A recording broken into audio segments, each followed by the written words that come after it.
Whoever controls your food will control your destiny. Yeah. Peace. Sahib. Baba Shahib is here. Give thanks. What I'm feeling from this journey here,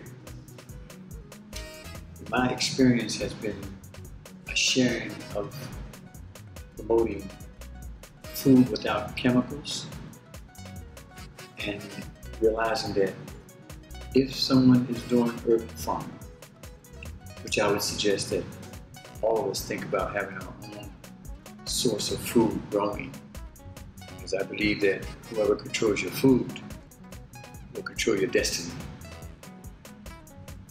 Your health is priceless, and food is medicine, and medicine is food. And so, aside from the herbs that I have been permitted to use in healing, the Most High has permitted the herbs to give their healing powers through me. And I've seen, since I've been here in this area, another case with a young brother who is 10 years old, and his diabetes at one time was a frightening 500. And his father, after me sharing with him about my experience with the brother whose diabetes went down from 240, 250 to, I think it got down to 124. And it fluctuated because he was taking one regimen in 700 milligram veggie cap. And that one capsule brought it down. And I had him take 2 capsules the second day. And that brought it down to 95, so that was too low.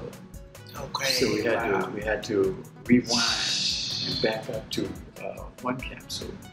And I saw the results of that, and of course, all I do is coach and watch how the Most High brings into fruition the results. And I'm just as surprised as a receiver. So what I'm sharing with you is science can't compete with nature.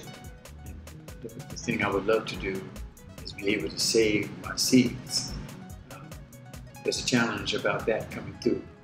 It's coming down the pike, so think very seriously about whatever you grow, being able to save those seeds, because there may be some difficulty in the coming days.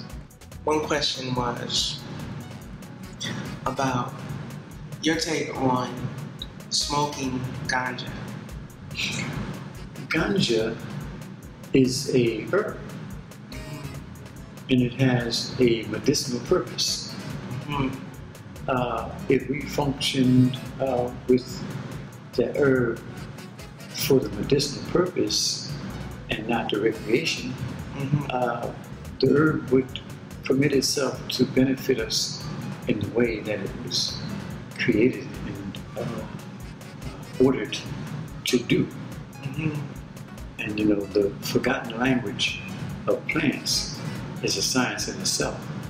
Okay, exactly. For instance, I'll give you a reference. There's a plant called mandrake. And the history of the mandrake plant, it's been said that when you harvest the mandrake plant, it squeals.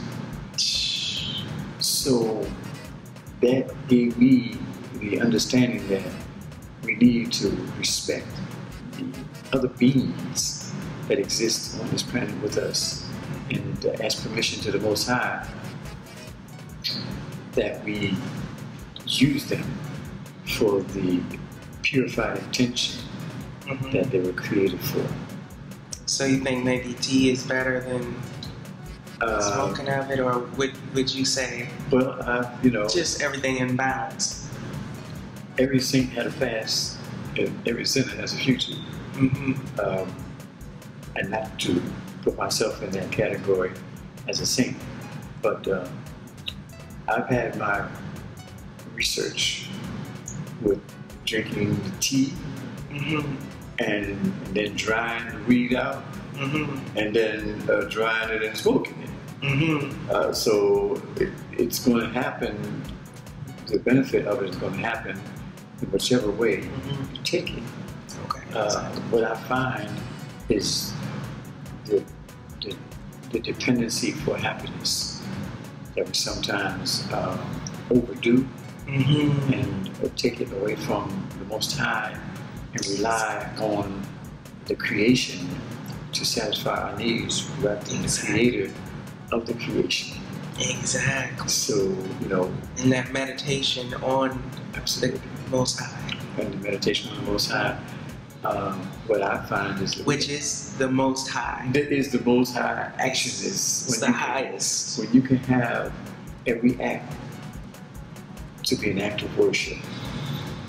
Then there are things that you do that you can't put the formula of Bismillah on it before you do it. Exactly. If you can put the formula of Bismillah on it, then you can do it. Exactly. Exactly. That makes sense. That makes a lot of sense. No, I just wanted to touch on it to see, but I think where you went with it is the core of it, which is, you know, that dependency. Yeah. You know, instead of depending on the Most High. Yeah. The thing that I see as being a violation, and I think there are opportunities for the mischievous spirits to come into play when those who have an opportunity to play with the weed and take it out of its natural and add some chemical to it. Exactly. And then you see the results in someone's behavior being lost and not being able to resume their natural mental function. That makes sense. I see that happening, and if there was some way to avoid that from happening. Exactly. I was wondering about asthma. Is there something, do you have a formula? Yes. For it? There are some herbs that were very helpful. A lot of diet, just food itself, being the medicine for you. But what I want to do with you is give you some coaching, and we could text each other some herbs that I've seen to be helpful. Working with everything. Everything. Nice. Yeah, I love that. You know, Allah says that for every ailment, there's a cure. And the cure is close to you. Nice. And there's nothing closer to you than your garden. If you go outside and you go to Allah's garden and take the plants out of that garden that the Creator has created for the healing of mankind, we're getting back. Oh, beautiful. And the name of your organization, or? It's called Dig It. Dig It? Okay. D-I-G-I-T. Okay. It's the Dig It Urban Garden Program in Pennsylvania. If you Googled Sahib Abdul Sabour in language to PA, it'll come up. Oh, nice. I'm Abdul Sabour. Abdul Sabour. Yes, Abdul Sabour. The blessed name. There's a natural connection here. This is all I feel it. Thanks. Thanks for the stop. My pleasure, brother. Appreciate you, brother. I appreciate